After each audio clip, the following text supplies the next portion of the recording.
Hong Kong Direct is your weekly racing roundup full of news, views, interviews, previews and special guests. And coming up on the show today on what is our final show for the season as well, we speak with a number of trainers and jockeys about their favourite moments from the season gone by, the big winners, the big days, the big results. So champion moments coming up soon.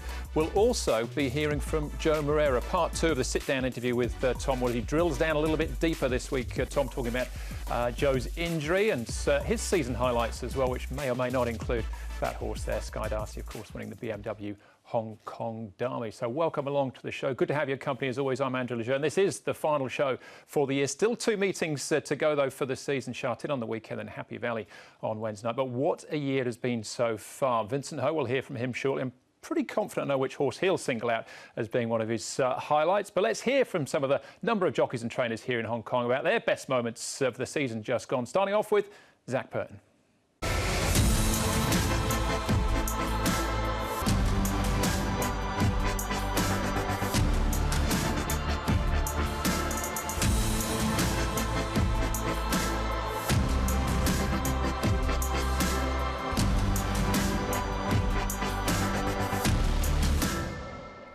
Probably winning the Hong Kong Cup on Normcore to pick up the ride late, and then to be able to win all 4 of the races twice now is a great achievement, and I suppose has to be the highlight. Normcore outside the 3. Normcore's run to the front for Zach Purton over Windbright and Magical, and Normcore won the Cup. It's really hard to pick. Everyone is special, you know. And yeah, I'd say if you ever asked me to pick, maybe December mile, Hong Kong miles. The December mile. And what about riding the winner for the Japanese? How did that sit with you? That too, of course. But if you ask me to choose a day, I'll pick Champions Day. Golden 60 leads. More than this is coming quickly. Golden 60 in front. More than this. Driving late. Missed. He won it. Loves Only You's in front. Daring Tactors coming again from Glory Bars. Loves Only You. What a day. Vincent Ho. Loves Only You for Japan. Definitely Panfield winning the Champion and Jockeys. You know, we were desperately unlucky in the Derby. You know, I think we were the best horse beaten, and unfortunately, you know, this is racing, and you've got to bounce back. And he certainly came back. He's looking to, you know, like he's going the right way. We have been invited to go to the Melbourne Cup, and we are seriously looking at that. I think that as long as the veterinary protocol comes through properly, then I think we'll go. He's doing well. I've just freshened him up, and we'll just, or depending, if we don't have to jump through too many hoops, then we'll definitely go to the Cup for sure. Yeah, of course, I had a few good moments this season, of course, but I think the most important was winning on Panfield, the Group 1, and I think that means a lot. And, you know, of course, I had a few good days and winning 4 races in a day, and, you know, it's been a fantastic season.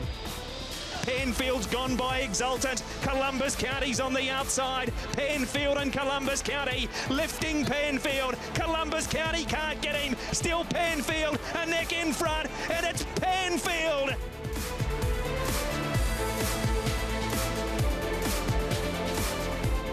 The first one I think is Cow Street on the 1,000 meter at night. Feeling good and need to thank my boss, give me many opportunity and teach me a lot and give me the confidence, and that I think that is very important. And 2.5 lengths is Carroll Street. Winner Method doesn't seem to have too much of a response, but with the pull and the weights here, Carroll Street is going to win, and that's been handsome all right, very good at the line.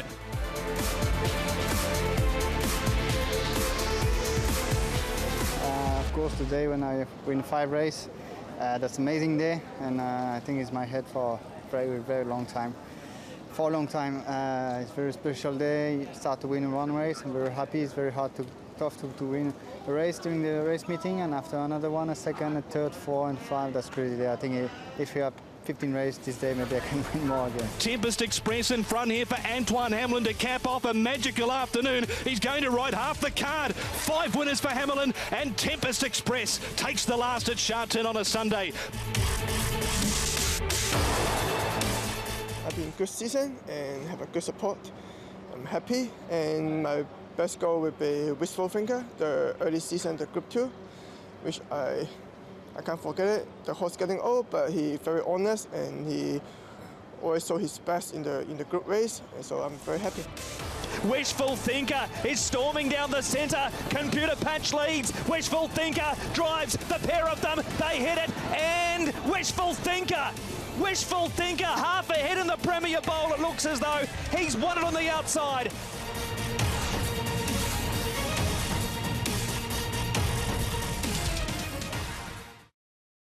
Well, maybe Derek get an opportunity to get another highlight on the weekend because he'll ride Wishful Thinker again, taking on Computer Patch in one of the feature races on Sunday, the Hong Kong Racehorse Owners Association Trophy. That's race number 10 on the programme. Great looking back on some of those big wins of the season so far. Now for a complete wrap on this season, let's head out to Tom Wood at Trackwork. Thanks, Andrew. I'm joined by Leo Schlenk, racing writer for the Hong Kong Jockey Club, and Sam Agars from the South China Morning Post. It's been a wonderful year again. We're almost at the end of 88 meetings, 800 odd races, and Leo, it's been a great battle in terms of the trainers, but I think it looks like that Casper Fownes looks to have one hand on the trophy. He certainly does at this stage. Never right up John size, but been a tremendous season by both of them, and they've been the leading lights all season, and it looks like it's going to go that way all the way to the end of the season. Yeah, it certainly does. Casper's thrown everything at it this year. He's been lining up horses left, right and centre, but he's unleashed a few progressive horses as well, Sam, the likes of Killer B and co. He certainly has, Tom. I mean, you mentioned he's getting winners from everywhere. He's had a lot of stable change winners, but yeah, looking forward, Killer B is definitely one that he'll hope will carry him into next season. Yeah, absolutely. In terms of the jockeys this year, Sam, well, Vincent Ho's had a terrific season. Joao Moreira's wrapped up the Jockeys Championship, but Jerry Chowsworth mentioned he's had a remarkable season, only his second season here basically. Absolutely, biggest season ever by an apprentice, and especially in the last few weeks he's just really put the foot down, and he's hitting the line strongly. He's only 2 behind Vincent now as in the race for the leading local jockey, and yeah, it doesn't look like he's finished quite yet. He's had a terrific season all season, hasn't he, Leo? And Vincent Ho, another breakout season for him, particularly with Golden 60, but he teamed up with Japanese runners through the international days here. It loves only you, and 5 Group 1s for Vincent. It's been a tremendous season, and when you think about his Group 1 successes, for him to have a pursuer in the Tony Cruz Award right on his heels so late in the season says everything we need to know about Jerry Chow and what Douglas White has brought to the table as well. Yeah, he's been a phenomenon since he's got here, and it's been so important that he's had that indenture to Douglas White, isn't it? Oh, it has been. I mean, Dougie's obviously taught him as much as he can, and you can see in the way that Douglas talks about Jerry, so passionate about wanting to make him better. And yeah, look, the Jockey Club could not have made a better decision when they sent Jerry to Dougie. What about Leo in terms of horse performances this year? Well, we've seen Golden 60, but we've seen the rise of the up-and-comers this season, the likes of Courier Wonder and Fantastic Treasure, but Golden 60 sits atop of the loft, doesn't he? He certainly does, deservedly so, and his record is unblemished now for 2 seasons. And you're right though, Tom, these young horses coming through, and I think there's a lot to be excited about for next year and beyond. Fantastic Treasure, Courier Wonder, the other ones have really stamped themselves as the rising stars, and yeah, a lot to look forward to. Absolutely. Have you been taken by horses like Courier Wonder, what they've just been able to achieve here in such little time? And we know John Sy's very patient with these horses, and he's put them away for this the end of the season, but he'll no doubt have a big plan for him mapped out next year. Of course, he looks a Group 1 winner in waiting, Courier Wonder, doesn't he? And it's just been so good to see these horses. You mentioned Fantastic Treasure, Leo, and Killer B sort of really come through as the next wave with a bit of a transition season, I guess, the likes of Beauty Generation, Exultant going out at the end, and these young ones coming through behind them. Leo, your number 1 highlight for the season? I think in 2 chapters, Vincent on the 2 big days, in December and again in the autumn, Golden 60, Loves Only You, to win those Group 1s and stamp himself as a world-class rider, and to lead or to share the leadership of the Longines best jockey with Ryan Moore says it all. Absolutely. What about you, Sam? Oh, look, I'd like to throw back to International Day. It was a truly international event, despite everything that was happening. We'd had another wave of COVID leading into the event, and there was a lot of challenges, but see Mogul come out with a magnificent victory in the first Group 1 of the season, Golden 60 win his first Group 1, and a big Japanese presence as well with 2 Group 1s. It was as good a day as the Jockey Club could have hoped for in the circumstances. Absolutely. Thanks, gents. Enjoy the off-season. We'll do battle again next season. Thanks, Tom. Cheers. There you go, Tom, Sam and Leo looking back on some of their highlights. Hard to argue with any of that at all. Now, 2 meetings to go. We'll actually have our Champions Award ceremony on Tuesday night, and you can watch that live on the website as well. Some of the categories, Golden 60 for the Champion Miler might be in the bag, but something a little bit more open. Champion 4-year-old I thought was interesting, and Champion Sprinter as well. So let's look ahead to some of the nominees for next Tuesday's Gala finale.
Welcome back to Hong Kong Direct, our final show of the season. 2 more meetings to go for the season. If you want to check out Racing to Win on the website, hkjc.com, look for the audio-video section of the website and you'll find, well, Racing to Win itself focusing on a couple of the key races coming up this weekend, in which there are 11 races at Sha Tin. Really good programme with 2 feature races there.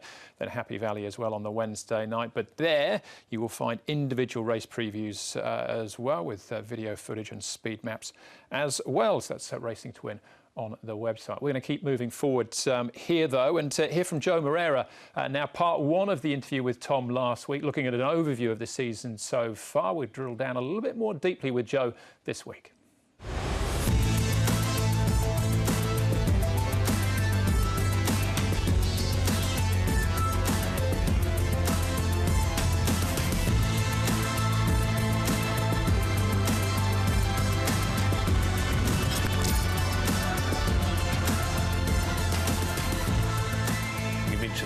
You're physically fit now. Sometimes you've had a little bit of odd struggle with your weight here and there, but you also had a hip injury that niggled at you through 2020.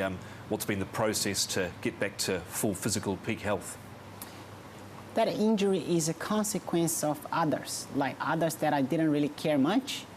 And then when you actually get weak in some part of your body, it gets others vulnerable. That's what happened to me. Very simple exercise at home got me injured on my hip. And the process of healing it was long, very long. And when you go through a long process of healing, psychologically it's very tough, it's very difficult. And some more, you, instead of doing your work, your job, you're trying to recover yourself. So you can't do both at the same time that well. And of course, at one period of time, I wasn't doing my rides as well as I could, and not concentrating that much. I was just not able to. I wanted to. I could see things happening. I could see what was coming, but I just could not concentrate on that part, but not concentrate on trying to get myself physically better. But you know, it's a process of every sport, man. We go to injuries. We go through a lot of things which sometimes people don't even know, and they don't realize how tough it is. But thanks God that when I look back and I can say, yeah, it's everything I've done, it's workable, and I would do everything again. So there's been a point in the last 12 months for a period of time that you'd been riding through the pain barrier? Oh, for a long period of time. I would say I was under pain for probably 7 months. And in some stage, I was really thinking about quitting. Like, getting myself out and trying to recover myself. And then, but fortunately, when I look for help, the jockey club was there, and they gave me good support. They appointed me to professionals, and these people, they actually look after me. They are very good. It took them a little while to figure it out what I had, but when they did, they knew what to do, and the treatment they've done on me was fantastic. So it still took a little bit of more time once they figured out what I had to fix. But once those another 9-10 weeks went by, and then I got fully recovered. Oh my God, that was a great satisfaction to just leave that horrible feeling behind. This season you've had 2 Group 1 winners for John Size, plus a Derby winner for Casper Founds, your second Derby. What's been your greatest achievement you feel this season? This season has to be the Derby. Bringing you back into how we went into the Derby, I end up choosing at the Classic Mile, the first leg of the Triple Crown, Sky Darcy over the winner. Honestly, not many knows that. I was looking at changing the ride, look for something else at the Classic Cup. But every single horse that I was aiming to try to get on, the trainers and owner were not happy to have me. But you see, it's a great lesson from this story, because when things means to be yours, it's gonna fall into places. We went into the Classic Cup, and I decided to stick with Sky Darcy once again, and had no luck on the Classic Cup. Very unlucky. On the straight, he got blocked. I couldn't fully test the horse, and he finished maybe 2.5 to 2 3/4 lengths behind the winner. I went to Casper and I said to him, "Look, Casper, I'm not trying to change your mind in regards to run Sky Darcy on the Derby or not, but that is something on this horse. Look at him deeper." 10 days before the race, we barrier trial Sky Darcy, and he felt even worse than what he felt after the Classic Cup. Even Casper didn't know until then what he really had. If you ask me right now what he had, I don't know, but there was something there. But when it came to the Derby, Casper told me before the race at the parade ring, he said, "I got him right. Trust me, do your best, because he's gonna give you everything he's got." Sky Darcy, he's run to the lead in the Derby with 2:50 to go. He's a couple of lengths clear on Healthy Happy, Russian Emperor and Panfield. Sky Darcy leads. Russian Emperor's 2 lengths away with Panfield. Sky Darcy needs the post. Russian Emperor running out of time. It's Joe and Sky Darcy for the Derby. The satisfaction was outstanding. We both came to tears, and even more, which people also don't know, I was very stable here when I was at the races, expressing a little bit of emotional, but really emotion I felt when I got home, when I saw my wife and my kids. They showed me how much they were stirred, because my wife recorded them supporting me and cheering me up during the race, and my son jumping up on the air and screaming. That hit me very hard. And of course, I dedicate that to my kids, to my family. And of course, I want to say thanks to the Connection for having me on board of this horse, Nice young horse, promising, and the best part of this story is that there is still more to come. There is more story to be written down, and that gets me very excited. There's Joe getting quite emotional there, talking about Sky Darcy. Great footage there of his son jumping up and down, watching the race as well. But a great interview there with Tom. I hope you enjoyed that. Joe, who will be crowned champion jockey this season with the 2 meetings to go, because Zach Purton, who rode a double at Happy Valley on Wednesday night, finishes on 125, sits out the last 2 meetings through suspension. Zach has been champion jockey for the last 3 seasons. Joe regains that title, though, now with 152 wins with 2 meetings to go. He rode 130 138 last season. Zach, great season again, 125, below last season total, closing in on 150. Karis, Vincent and Alexei. Karis and Vincent, less winners they had last season, but you'd still have to say they had outstanding years, particularly Vincent with Golden 60 and Karis with Panfield, recent winner of the Standard Chartered Champions and Chater Cup. Named not on that list was Jerry Chow, who's closing in on Vincent Ho for the Tony Cruz Award. That's the local leading rider. He's on 56. Now, as far as the trainers are concerned, well, Casper founds, mathematically, it's still possible for John Size to catch him, so the champagne corks aren't popping just yet, but it does look tricky. He leads John Size. Francis Loy, great season again for him. Had 63 last year, 60 again this season, and Danny Shum had a good season also. All right, that's how it stands with the two meetings to go. As we head into this weekend with 11 races on the programme, and the two feature races as well are the Sha Tin Mile Trophy and the HKRO Association Trophy as well, and then the season finale on Wednesday nights.